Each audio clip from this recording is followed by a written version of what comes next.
आज फिर एक दो छोटे किस्से लेके आया हूँ अपने ही जीवन से जुड़ी हुई। हम 2004 में मुंबई आए थे 16 अक्टूबर को सपत्नी पत्नी के साथ, और ये तय करके आए थे कि अब अभिनेता बनना है, हिंदी सिनेमा में काम करना है तो मुंबई चलते हैं। मालूम था लड़ाई लंबी है, वक्त बहुत लगेगा। तो हमने तैयारी कर रखी थी पहले से। पत्नी को बोला था कि तुम बीएड कर लो ताकि शुरुआती में तुम कहीं टीचर की नौकरी कर लेना, और मुझे तो पता नहीं मेरा क्या होगा, कितना समय लगेगा। तो उतने दिन घर चलाने के लिए कोई तो एक कमाने वाला चाहिए, तो पत्नी ने बीएड कर लिया था और हम मुंबई आ गए। मुंबई आते हम शुरुआत के 2 महीने अपने दोस्त के घर पे रहे। भानु नाम है उसका, मेरा बैचमेट है भानु उदय। और हम अपने लिए घर खोजते रहे। फिर हमारे बजट के लिहाज से एक कांदीवली वेस्ट में एक छोटा सा घर मिल गया, जहाँ हम लोग आ गए, शिफ्ट हो गए। 2 महीने बाद फिर शुरू हुई बात नौकरी, पत्नी की नौकरी खोजनी है। तो क्लासिफाइड अखबारों में आते हैं ना, सो उसमें खोजते थे हम लोग टीचर्स की वैकेंसी कहाँ है, और पढ़ते थे। अब हमें करना उस इलाके में जहाँ हम रह रहे हैं, कांदीवली, मलाड, अंधेरी। अब टाउन में नहीं जा सकते या दूर, तो निकले नहीं, कहीं वैकेंसी मिलती नहीं थी। तो हमने बोला, बायोडाटा मेरी पत्नी बना के रखी थी, तो मैं बोला यार एक काम करो, तुम बायोडाटा बना ली हो तो जितने अंधेरी मलाड के स्कूल्स हैं ना हमारे आसपास, जहाँ हम चाहते हैं, कन्वीनियंट है, वहाँ चल के हम बायोडाटा दे आते हैं। वो बोली ऐसे कैसे दे दोगे, वैकेंसी निकली नहीं है और कैसे ऐसे दे दोगे, कोलकाता से आई हैं तो वो दरबार जाने नहीं देंगे, या मतलब क्या कहेंगे लोग, वैकेंसी है नहीं, क्यों आए कौन। बोले क्या हो जाएगा, क्या होगा, ज़्यादा से ज़्यादा ये तो नहीं बोलेंगे ना कि यू आर अंडर अरेस्ट, आप अंदर आए कैसे, चलिए जी आप गिरफ्तार होते हैं, अब चलिए थाने। तो चलते हैं ना। बोली तुम, मुझे नहीं मालूम, तुम अजीब आदमी हो। मैं बोला अरे प्रयास करने में क्या गया है, होगा होगा, नहीं होगा क्या कर लेंगे, पकड़ लेंगे, जान मार देंगे, चलो। तो गए हम लोग एक मलाड के गोरेगांव के स्कूल में, बड़े स्कूल में, और हमने दरवान पूछा क्या है, गार्ड ने बोला नहीं रिसेप्शन पे मिलना है, कुछ जानकारी लेनी है, यहाँ लिख दो। चले गए। मैं नहीं गया, वो गई थी, मैं बाहर खड़ा था। रिसेप्शन पे ये बोल के बोलना, उसको मत बताना बायोडाटा, उसको बोलना कि मुझे रिसेप्शन से कुछ इन्फॉर्मेशन लेनी है। अंदर गई और उन्होंने बोला भाई एक बायोडाटा है, मैं टीचर की नौकरी खोज रही हूँ। तो रिसेप्शन पे जो महिला बैठी थी उन्होंने बोला हमारे पास वैकेंसी तो है नहीं, बट ठीक है आप आई हो तो दे दो, हम एडमिन तक पहुँचा देंगे, अगर उनकी ज़रूरत हुई तो आपको बुलाएंगे।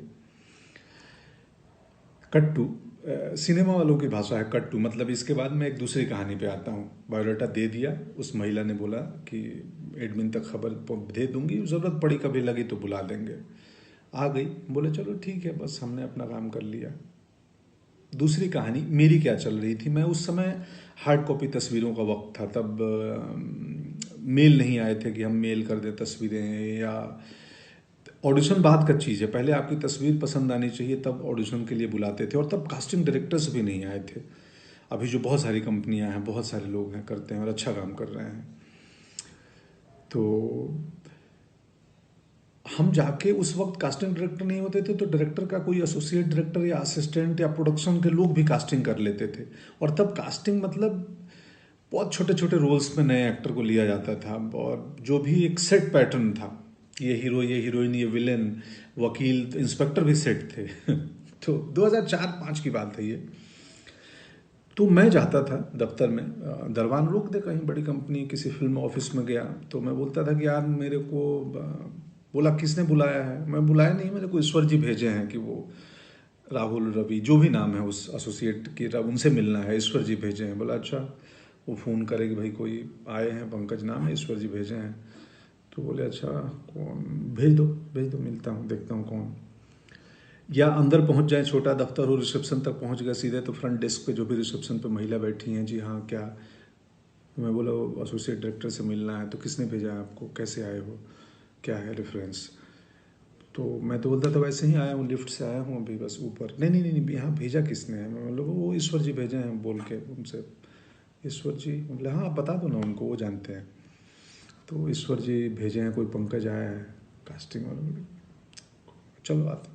तो या तो कास्टिंग वाले निकल के आए या मुझे अंदर तक भेज दी जाए। मेरे पास कास्टिंग वाले आए, बोले हाँ जी बोलिए बताइए आप। तो मैं बोला जी मैं एक्टर हूँ, और ये मेरी तस्वीर है, और मुझे पता चला आप कास्टिंग कर रहे हो। तो बोला ये बट ये ईश्वर जी कौन ईश्वर जी भेजे हैं वो प्रोडक्शन में या कुछ कॉस्ट्यूम या किस डिपार्टमेंट कौन से ईश्वर जी। मैं हंस देता था, बोलता था वो ईश्वर जी जो उधर बैठे हैं जो सबको भेजे हैं दुनिया में। तो कई लोग हंस देते थे, ये 2-4 बार ही हुआ, अक्सर नहीं हुआ है ये किस्सा। कई लोग हंस देते थे और बोलते थे यार बढ़िया सेंस ऑफ ह्यूमर है या बढ़िया अप्रोच है तुम्हारा, लाओ तस्वीर दो, कहाँ से एक्टिंग सीखे हो, क्या किए हो। एक आध नाराज भी हो जाते थे। 2-4 बार किया था ये। मुझे मेरे दोस्त आज ही फ़ोन आया था दिन में, हेमंत का, तो उन्होंने बताया कि यार तुम याद है तेरे को तो ईश्वर जी बोल के कहीं घुस जाते थे कि ईश्वर जी भेजे हैं।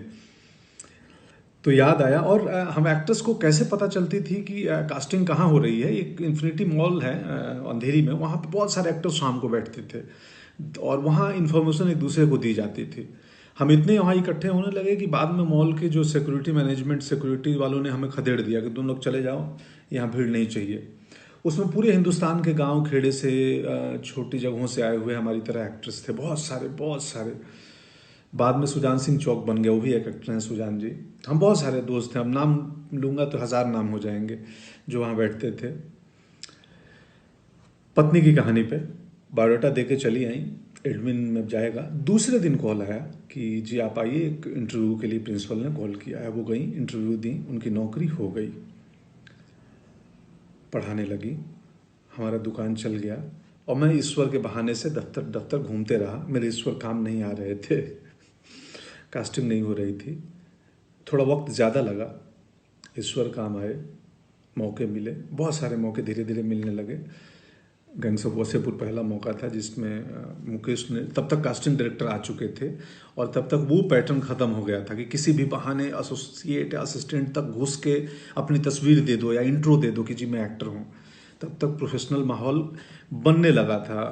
गैंग्स ऑफ वासेपुर में मुकेश कास्टिंग, उसके पहले अभिमन्यु रे थे यशराज में, वो कास्टिंग कर रहे थे। तो कास्टिंग डायरेक्टर्स का चलन हो गया था। हनी भाई आ गए थे, जोगी भाई आ गए थे, ये सब कास्टिंग डायरेक्टर्स हैं। बाद में अभिषेक की कंपनी आई। सो बहुत सारी अभी कंपनियां हैं कास्टिंग की काम करती हैं बॉम्बे में। सो पत्नी की नौकरी लग गई और मेरे ईश्वर कुछ सालों बाद काम आए और जब प्रोफेशनल हुआ माहौल तो हमें काम मिलने लगे। और बाद के दिनों में अब तो इतने ज़्यादा काम मिलने लगे कि घर पे किसी एक को रहना ज़रूरी है मेरे और पत्नी में से। तो पत्नी को स्कूल की नौकरी कुछ साल पहले छोड़नी पड़ी और अब वो घर चलाती हैं, मुझे मैनेज करती हैं, हमारे बाकी बिजनेस को मैनेज करती हैं।